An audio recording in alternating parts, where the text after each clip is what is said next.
are you today, Tony? I'm doing pretty good. I'm doing pretty good. Okay, good. I'm really glad you got in here today.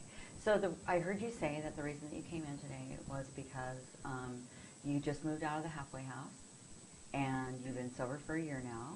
Yes. And even though that you're still on 3 years of parole, so far you're doing really good, right? You have 1 whole year without methamphetamine. So, and that's out of prison. So that's amazing, right? Right. I mean, being in the halfway house, it helped me build strength up, resistance, and got out here, and the problem that I'm having now is old associates. Okay, tell me a little bit more about that. Well, this well, I call him a friend because we grew up together, and the crime that I actually went to prison for, he was a part of it. And when I went in there, I didn't say nothing about it. I done my time. I done the things I was supposed to do. I got a GED as well while I was in there. Congratulations. Yes, I got a GED, reading books now. And when I got out, I wasn't planning on seeing him, but when I did see him, he the one told me he can get me a job, and I need a job. Okay. But the problem is that he offered me some meth as well. All right. So tell me what your concerns are after you start this job with working with this gentleman. But my concerns are that I done fought so hard to stay, drug free, especially up being now. I couldn't get the drugs, but now I got out of here. I just think that being around him offering me the drugs, I don't know if I'm able to refuse the drugs. I stay away from it. And I don't want no problems, because he's helping me get the job. Okay. So what I'm hearing you say is that on one hand you feel a certain loyalty to him because he helped you out to get you the job, right? Right. And then on the other hand, what I hear you say is that you're concerned because he might wear you down by offering you methamphetamine on a regular basis. Is that correct? Yes, I know how he is.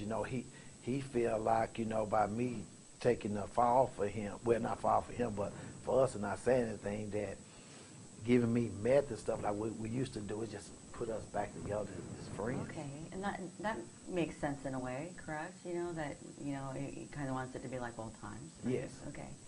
So I wonder if you thought about, before you came here today, certain strategies that you might have as to what you might do instead after work, instead of going and hanging out with your friends.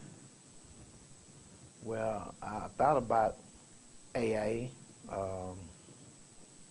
and some of those places, I thought about those because since I've been out, I have great family support. But I don't want them to know about I'm running from him because he tried to give me meth because they'd be upset, out of everything. But I would think about AA. Okay. So what about AA? Like maybe going to a meeting after work or something like that? Is that what you're thinking? Yes, going to a meeting because he wants to meet me after work because we don't work in the same department. Okay. So when I get off, he wanted me to wait outside for him, or he'll wait outside for me, which but I was thinking if I had go to AA, then I have a reason not to meet him. Okay. So is that a strategy that you think that would be good for you? Is that something you think you could stick to? Is what I guess what I'm asking. But I don't know how much I can avoid him. Would he try to come out there, or would he try to follow me to AA? Because we was friends, and that's what he's just about. He's about meth. Okay. So what would be the worst thing that would happen if he followed you to an AA or an A meeting? Well, the worst, I'm not sure. I know I would be there for to learn, and help me in my sobriety. I don't know. Probably him. He'd probably be trying to get some other people that use meth too. Okay. Do you have any control over that, as to what he does or doesn't do? No, I don't have any control over what he does. I only have control over myself. Okay. So why don't we just concentrate on that, on what you have control over? So you mentioned that you could make plans to go to a meeting after, and then if he follows you, right? Right. That's just a supposition. We don't know that that's going to happen, correct? Correct. Okay.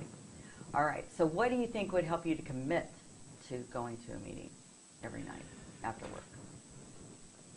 Where I can, just go, or if I thought he was going to follow me or thought that I wasn't telling the truth, I was thinking about if I get some paperwork from you or from my parole officer say that I was mandated to go. So maybe, he wouldn't want to follow me thinking that the parole, is involved. Okay, that's a really wise, you've been thinking. Yeah, I think that's really wise. Right. And I think that that's something that a parole officer would give you. A sheet, you could just get signed off and say, I have to give this back to you. Right.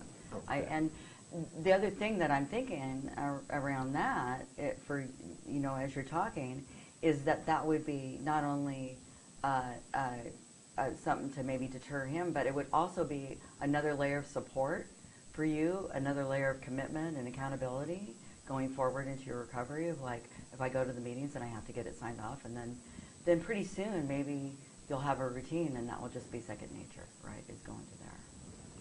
Yeah, okay. that sounds like a good plan, because it would really destroy my family if I was to get back into doing med, because it has been so supportive of me, while in there and since I got out. So, and I know just for myself, I don't want to go back. Okay, so what I'll do is I'll get you a schedule of meetings in your area that are close to your work. Okay, I'll look at the schedule and I'll narrow it down and I'll highlight the ones that are close to your work. Okay. So you can get a variety of meetings and see which ones work for you. Okay. And then I'll do that going forward. And then if you'd like, I can also make a call to your to your parole officer and let him know that you want a sheet. I can do that for you. Okay? That'll be great. Because I'm working with him anyway. Okay, that'll be great. All right. So does that feel like we have a solution for that part before we move on? Yes, that's a solution. Good. Okay. So then, and what the other last thing I want to say about that is that this is a commitment that you're making. This is work that you're going to do.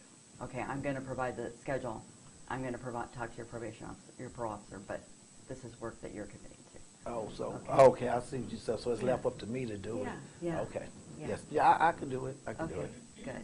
Okay. So then the other thing that you mentioned in the session today is your family and how close you are to them, right? Yeah, they're very supportive. I mean, when I was released, all members of the family, I needed a place to live, and all members of the family offered. I chose to live with my brother because we were close to the same age, but all family members, I mean, they helped me with some new clothes, give me some money, and still, take me to the movies, and that all they asked of me, just don't get back into what I was in.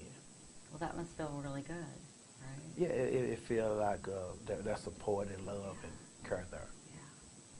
So there's a couple of things that you've talked about when you were here today, and there's something called the inner locus of control and something else called the outer locus of control. And what that means is that if you have an inner locus of control, that you believe that no matter, as you walk through the world, that you can give yourself encouragement to do well, right? Okay. If a person has an outer locus of control, that means that if they're not getting attaboys from outside, from other people, that they don't feel like they're doing well. Okay. Where do you feel like you are? Do you feel like you have an inner locus of control or an outer locus of control? Inner locus. Okay, tell me about that. I feel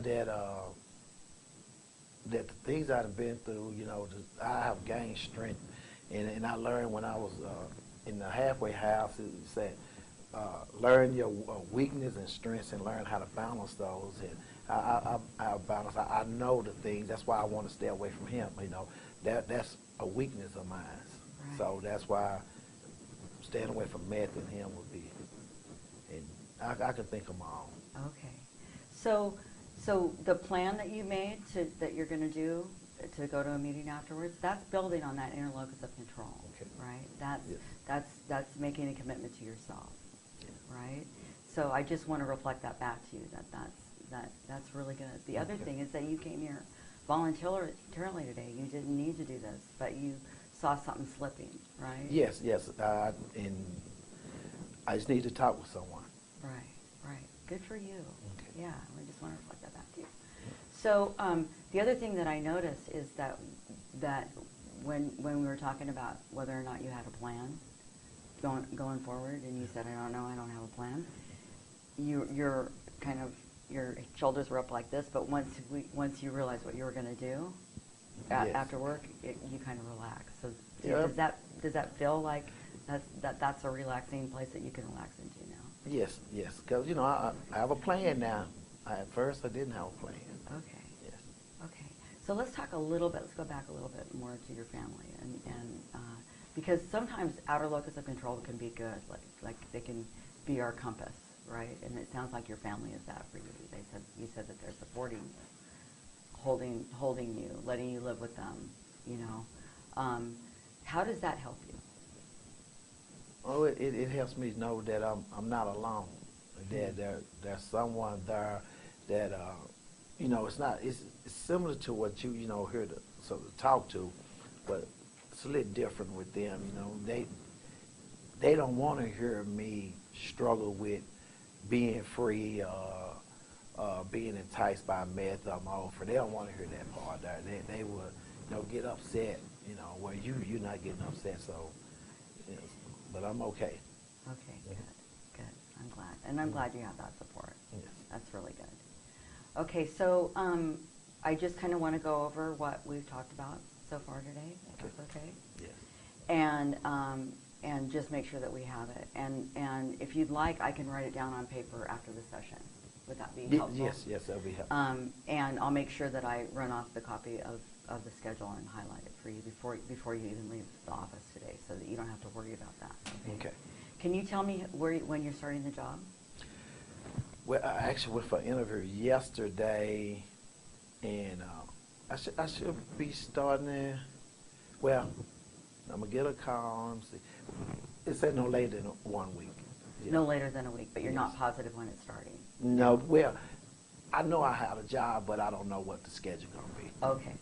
And so with that in mind, I'm wondering if you could start implementing this going to a meeting 5 nights a week after work? Because you said you're going to be working 8 to 5, whatever. Well, it is, right? not certain. That's Okay. what I asked for, 8 to 5. Okay. Because he's on 8 to 5. That was the reason. Okay. So maybe in the meantime, you could start looking at going to those meetings before you even start the job. Yes. Is that a possibility? That's a for you? possibility. Okay. And then, is there anything else that's concerning you about the situation? No, we pretty much touched on everything. Okay. All right. So what I'd like to do is I'd like to make up a schedule for next week for you to come and see me next week. Okay. Is that going to be a problem, not knowing your work schedule, or do you want to set something tentatively and then you can let me know? Does that sound all right? Yes, we can have some tentatively then. I can call you back later, whether I'm able to make it or not. Okay, that sounds perfect. If you could let me know the day before, that would be the best. I will. Okay. All right. So what I'd like you to do before you come into the session next time is I'd like you to write to me about your commitments to your recovery Okay. and the reasons why you're committed to your recovery, right? Okay. And then I'd also like you to write to me about some of the different layers of support that you have in your life for your recovery.